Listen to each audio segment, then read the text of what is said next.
Greetings, guys. Welcome back to my channel. My name is Monette, and this is my channel, Evolve with Monette. We're doing a get ready together right now. For those of you that are new here, I'm a professional intuitive empath, and it's so good to share energy with you. Good morning. Just finished up my morning meditations, shower, all the things. A couple of messages drifting in. One, you accept the love you think you deserve.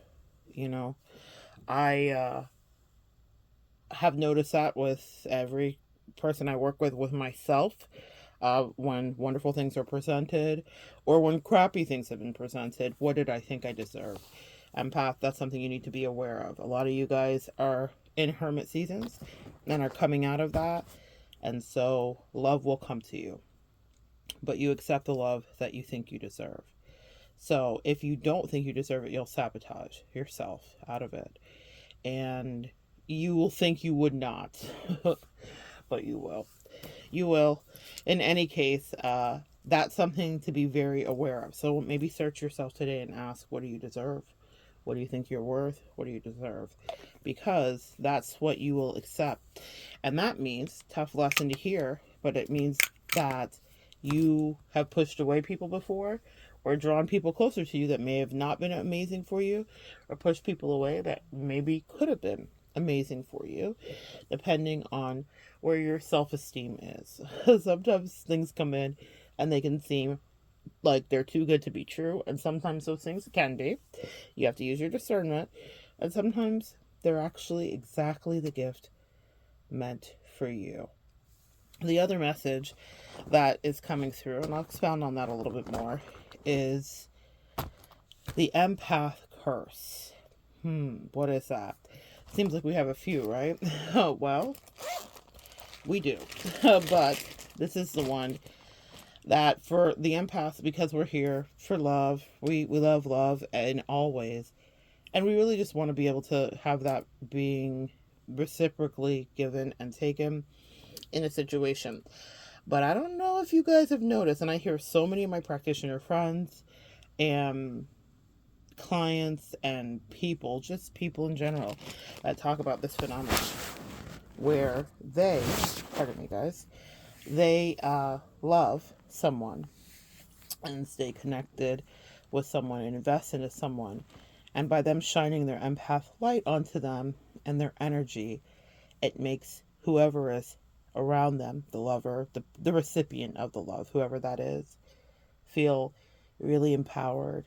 And we shine our light, and it's like the sun, it causes things to grow. And I don't want you to take that for granted. That's something that you need to know. It's very real. It's not just some wishful thinking. Maybe reflect on that in a friendship, even if it was platonic, in a relationship that was romantic, that sometimes people will take a lot of your energy, empath, and then they will use that same energy to shit on you, to be dismissive of you, to be rude, to be unkind. It depends on what level of empathy you're on. And what that means is that there will be like karmic retribution for that. But guys, stay out of the weeds with trying to figure out what people's karma is. When you walk away from somebody, really walk away. What I mean is that doesn't mean you don't get to process your emotions. It doesn't mean you don't get to be in your fifis. It doesn't mean you might not despise, dislike, be disgusted, have apathy, go through all the stages of grief like we all do when you're in connection and it goes awry. You're allowed, you're sanctioned to do that. But what I mean by walk away and don't look back and don't check for their karma is don't be wishing anything on them, but also don't be wondering what's happening to them, because that's where you stymie your next blessing, is by wasting a lot of energy on them. And you probably already wasted a lot of energy on them. Fair? Fair. So what they will do is get under your empath light, and they will grow there, and they will grow very fast. You guys see those like time-lapse videos of plants growing? That's how you grow, people. And so it's important to understand that, this is why the Bible says don't cast your pearls before swine. that energy that you have is like jewels. It's worth something. And it's not quantifiable in the matrix that we exist in, but in the realm that we walk in spiritually, it is quantifiable. And it's funny for me to say it's not quantifiable in the matrix we exist in, yet in the matrix we exist in, you can see when you've caused someone to grow up, glow up, shine up, and be their best selves in whatever way.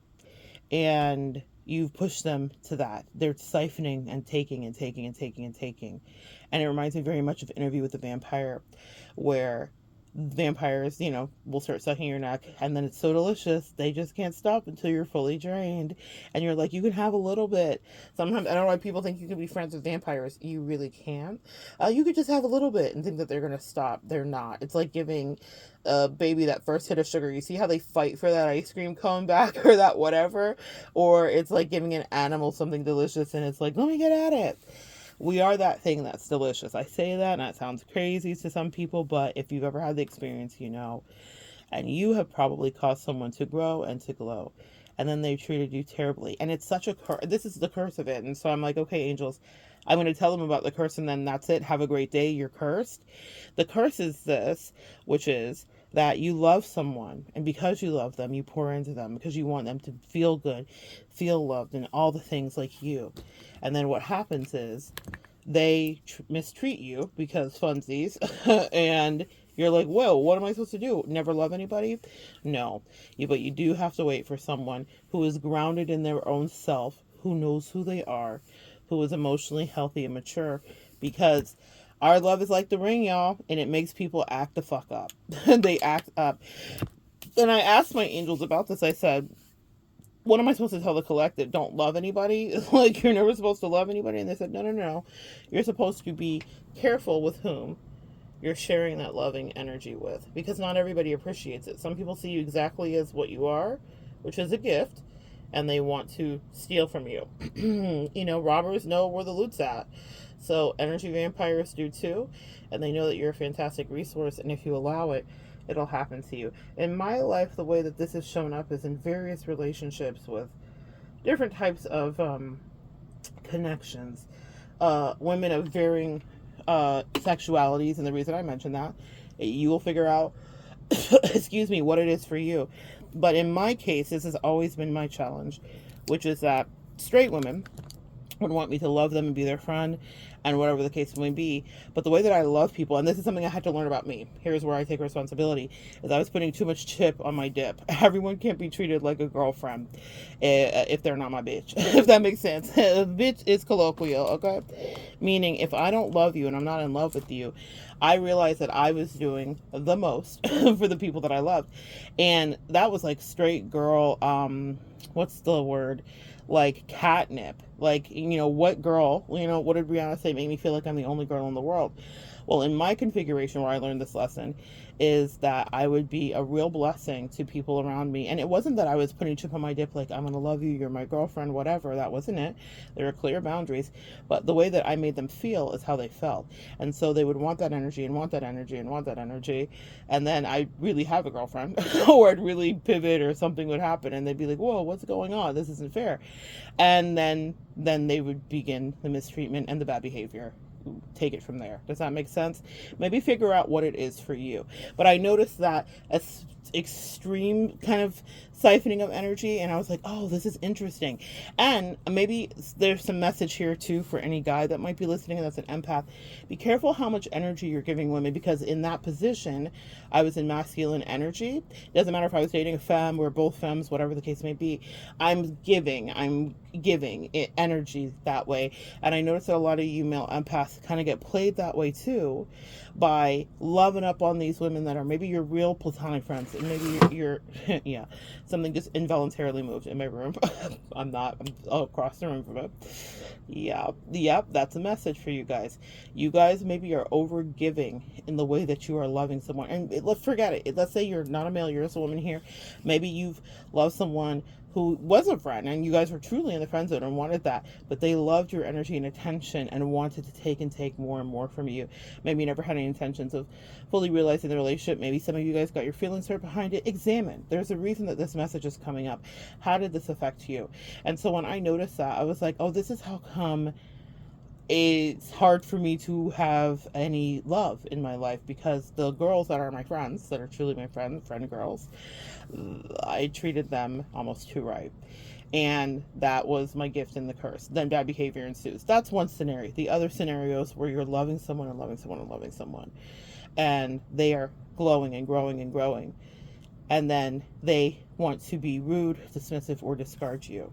And guys, we're all at different levels of our empath journey. When that happens, though, and you've been working with your ancestors and you're prayed up, they miss nothing. A lot of your ancestors get very angry because what you may be overriding and being like, oh, it's okay, it's no big deal, maybe I'm overreacting. Your ancestors know exactly what a big deal it is, because they know how precious your energy is, and they know exactly that you're not overreacting, you're not misreading it. If anything, you might be underplaying it. A lot of times, out of wanting to be nice, sound familiar, empath, we will overplay or underplay behavior that's right in front of us and clear as day. And so your ancestors will snatch that person away. It'll be something so swift, it'll be like a movie. You will have never had any other connection or anything like that. Now, this happens to me all the time, so but what I'm going to, because I was saying you'll never have anything happen like that, but I'm like, well, this happens to me all the time. What I mean by that is this: when someone is on some F-ish, when they're really behaving badly, and I wouldn't know it beyond my intuition and whatever, the angels never give you the full reveal of it, because it would really upset you if you knew how depraved people were and how much they were plotting on you or being evil or mean. Excuse me. And so they'll just take them away from your purview, never to be seen again. So snatched out of the air. They never existed. And it's such a crazy thing, but it's because they were twisted in a way you probably could not have stomached, and it would have affected you. And if your ancestors decide that someone is so toxic around you that they snatch them, don't go chase them back. Don't make up. Don't reconcile. Don't fall for any of the hoovering. They will try. They were never supposed to be in your life. Or your ancestors observed that they were trying to flip and reverse that curse onto you, meaning they were trying to take all of your love and act like they were entitled to, and then never be emotionally or fairly reciprocal to you. But they were getting a lot of benefit from you. Though some of them would try to play it off. And a lot of you guys have written me and talked to me and said that people did it all the time. Play it off like they were not doing exactly what they were doing, which was essentially siphoning your energy and wasting your time. Listen, all things in the universe get righted eventually.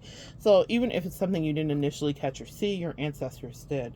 So what do you need to know about that curse? It doesn't mean it won't happen to you again. It means that you have to be vigilant and hyper vigilant, really, to make sure that you are safe and protecting your energy.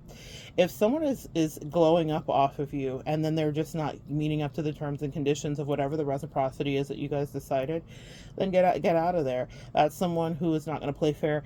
And what happens is they then get angry at you when you pull your energy away, because they feel very it's a form of, like, I call it like psychosis. I don't know, it's the weirdest thing that happens, is they truly believe that that's their energy when they were faltering or floundering or lost in the world to some degree before they encountered you, right?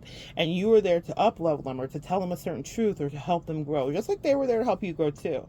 They were there to help you understand your worth. That's what they were there to do, and to understand exactly how that happens. Now, when this happens in my life, I'm very aware of it.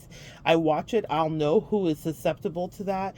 And I know this sounds crazy, but I'll gauge, do they deserve my help and my energy? Are they going to do good with it? And then I will feed. I'll let them do what they need to do, because we're not here to be individuals that are, on islands by ourselves for the whole life. Otherwise, you wouldn't really learn too many lessons. And so I will allow them what I feel like is appropriate. But when I notice that it's going rogue, they're going rogue. Because if they haven't done here's what you need to understand. If they haven't worked on their soul, guys, they can't handle pure octane gasoline. Yeah, they can't handle 89. They barely can handle 87 of your octane gas. Okay, you are premium unleaded, baby, and they do not. They physically can't function. They mentally can't function with you feeding them the purest forms of energy that you can sometimes traffic in. I'm not saying we always are trafficking in pure energy that's magical. We're not. But when you are, you are. You know exactly what I'm saying, guys. And so that's something that they really struggle with. And they can't alchemize it. Does that make sense? That's the best way that I can explain it. Your energy is incompatible with their spirits if they haven't done their own ascension work. So that means that they haven't gone through the dark night of the soul. They haven't faced their shadows. They haven't looked at their triggers from childhood. They haven't attended to their mother or father wound. They haven't dealt with any, complex post-traumatic stress disorder that they're dealing with, or childhood post-traumatic stress disorder. They're not reading. They're not watching. They're not listening. They're just popping through life, bebopping through life, and trying to fix themselves in a very people will try to fix themselves, but we know in the way that we live today that people fix themselves in a very hookup culture. Let me crash into another body. Let me get some more demons attached to me. Let me never really look and go inward and see what I can see. And a lot of us have spent a lot of time doing the latter, seeing what we can see to a deeper degree. And we have abstained from the body crashing energy of let me just sleep with everybody so that I can not look at the pain, this gaping wound, and not deal with this. And so when you try to feed someone your premium unleaded energy, guys, then they haven't done any of the ascension work. They may have an external glow up that is visible and easy to see very quickly within a matter of a month or two. You'll be able to see the effect literally within days of being around somebody if you're really paying attention. But within a month or two, it really settles in. And that's the time where I want you to pay attention to how are they behaving with you. How are they being with you? Are they being dismissive? At first, what they will do is become clingy. This is so delicious. So that kid with the ice cream, let me at it. Give me more of this. Then, when they feel like they've powdered up enough and the energy transference has done what it needs to do, they will. I was just at a race and they had Blackhawks come in and do this demonstration and flyovers and all of that, and it made me think of the jets that like connect the fuel pump in midair. You guys are like giving life support fuel pump energy that's like filled with like crystalline gold and magic to people in midair. You are flying into people's lives and playing rescue with them. And then they think that they always have the gas the whole time. It's such an interesting thing to watch because they will crash. That is exactly what will happen. I don't really, it's nothing that you have to tell anybody. Okay, so don't be that person. When I say I don't tell anybody you're going to crash, I just observe them. And I'm like, oh, okay, you ready to go fast? It's my years of being a preschool teacher. I just let the inner child in us learn. I observe as someone's going to make a fool of themselves. Because, it reminds me of Willy Wonka. That's why the original Willy Wonka will always forever be the OG Willy Wonka, but where he's like, stop, don't. No, because he's exhausted telling the kids not to be little assholes and terrorists and tyrants, and they are not listening to him. Because when our inner child is running rampant, or we think we have a thing, or we think we're right, we'll run away with it. And so that part I thought was really funny and interesting, and very often with my clients, friends, and even in my own personal situations, when I'm watching someone do something, and I know that my job is to be, I spoke it there. My job is to be a guide. I said guide first, but my job is to be a guide and not to be the overruler. It's not to tell you everything to do, and you're not there to tell everyone else to do. So even if someone's siphoning energy from you and you know that they can't handle premium unleaded, they will crash, they will burn. It's going to be a big fireball of shenanigans for their life. Immediate karma for them in ways that they can't, especially because sometimes people don't know that they're doing it. And sometimes they do know exactly what they're doing. And if someone is sentient enough to out loud say to you, a lot of you guys have told me, people have been like, my energy changed, or whenever you're around, magic happens. I've heard so many of you guys say that, and so many people have said it to me. Those are people that are more sentient beings than they would like to give themselves credit for. And that means they will have repercussions and accountability. Does that make sense? So they will have to pay for that because they were very aware. But in any case, it doesn't mean that you're not supposed to ever love. It just means understand everyone doesn't deserve your premium unleaded energy. And be careful how much you feed into someone.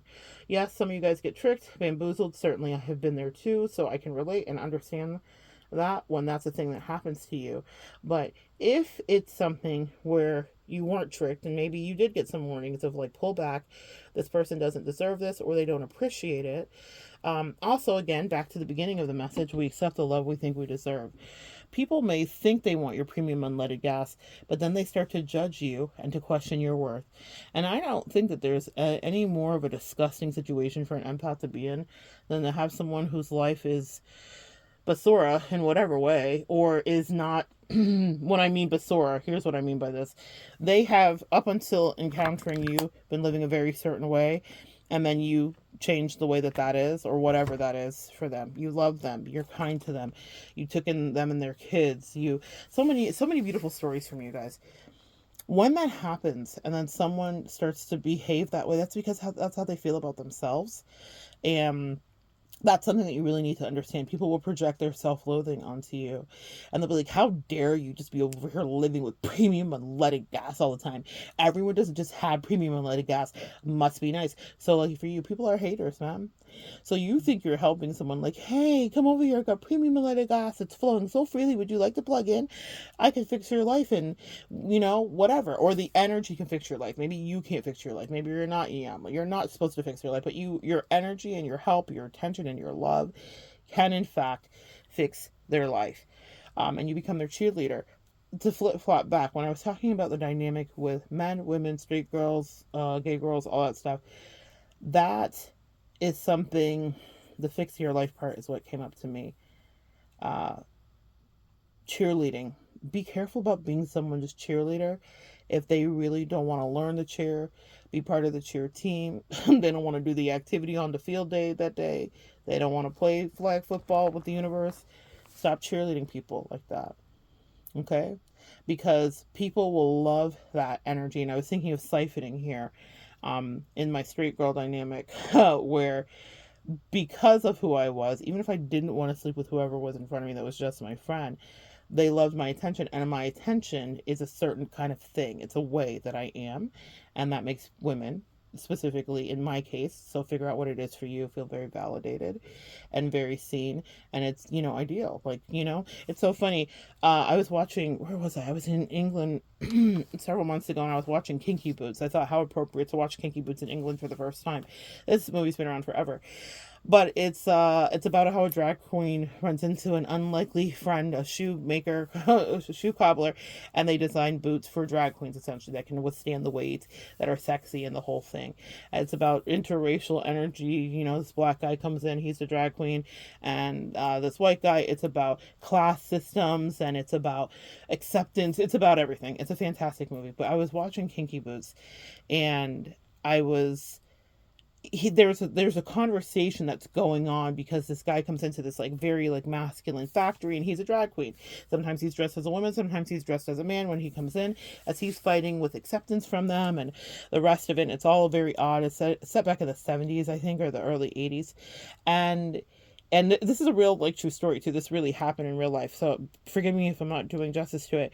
But the thing that he was saying, he danced with one of the women, as a man, and the women loved him. They loved talking to him. They loved talking to this trans. I don't know if he was a transsexual. I think he was just a drag queen, essentially. I don't know that he had any gender changes or assignments. He was a gay man, but he was giving advice, and he was like, women want they want a man, but really they want a woman. And this is what he was saying. No, I'm not trying to radicalize anybody. No Princella over here. But what he was saying is that women want to have communication, conversation, and connection with men like they do with women. And he was like, you guys have these weird expectations because a man's only going to be a man.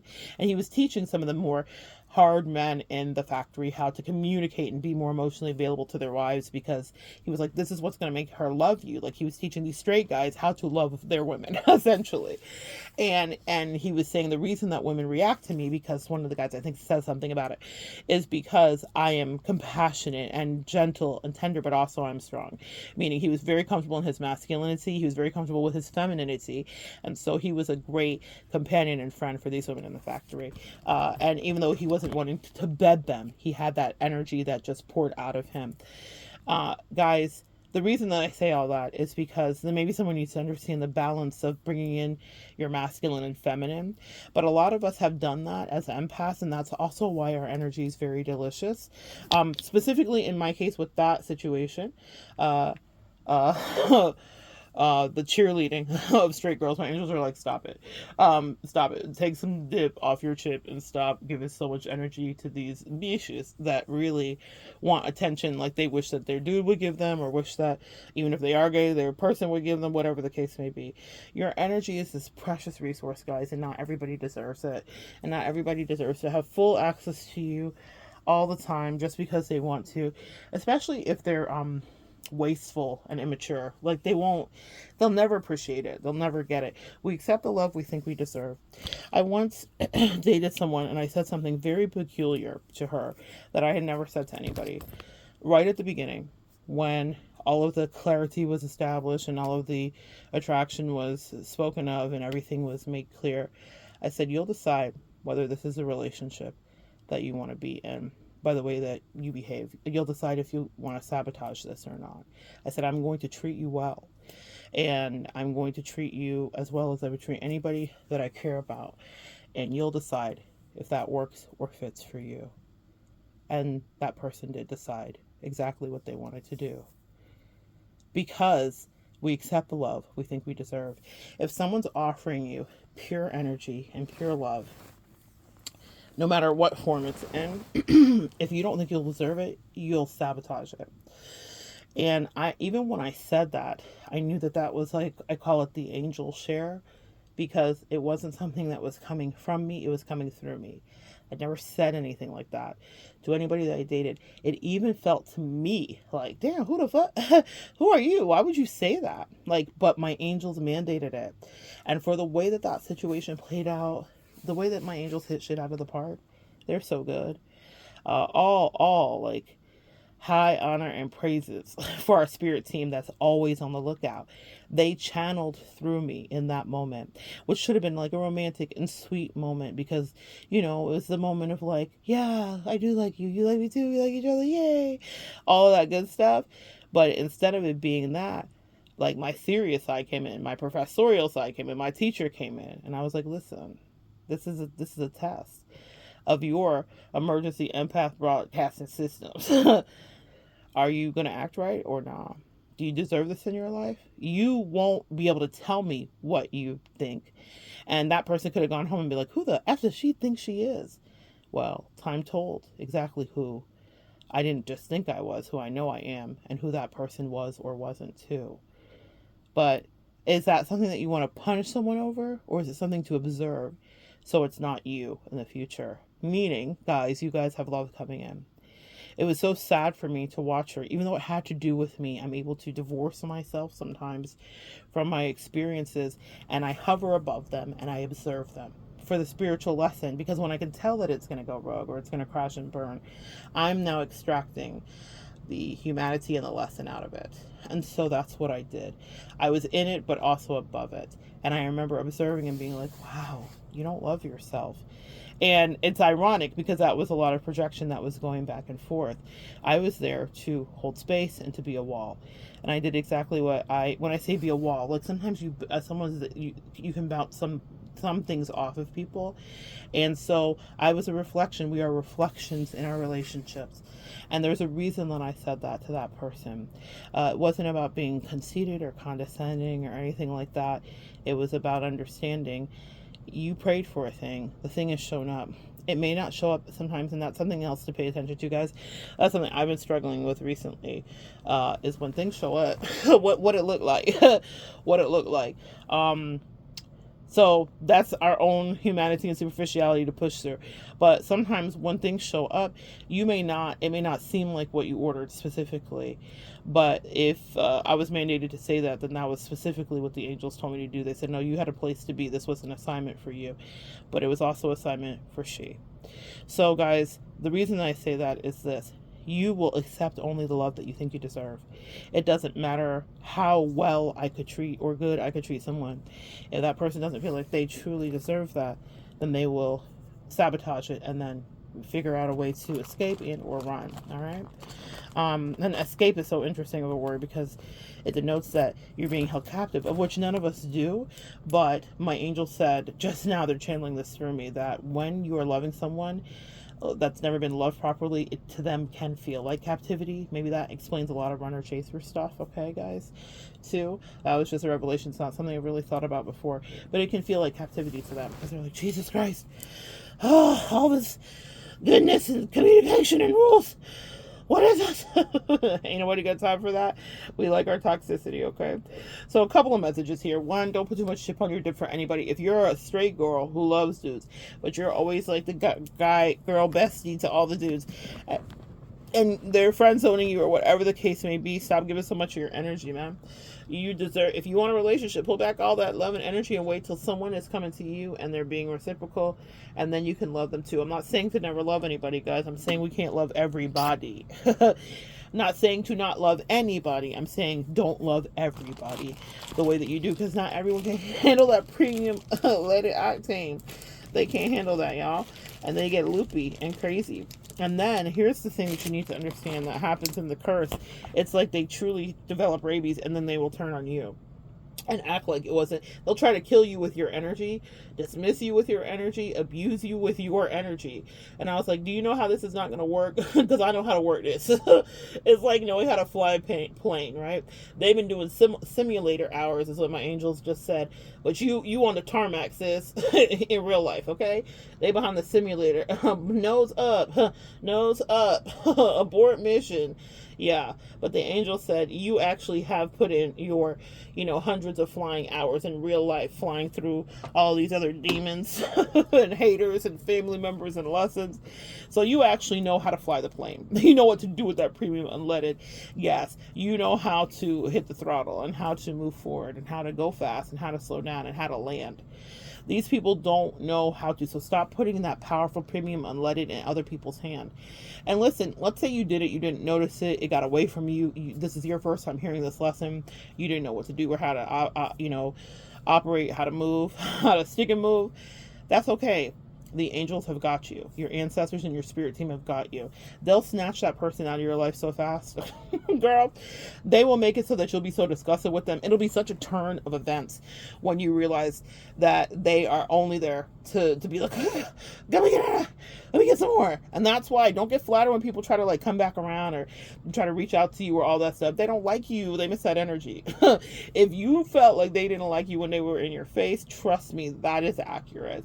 If you think that they want to be back around, they don't. And sometimes we let our ego get us into situations that we have no business being back in, that our angels saved us from. So don't get rescued. Don't have the angels come in on some Marines reconnaissance mission to pull you out, Private Ryan, and then you're back in, like Krishan Rock comes to mind.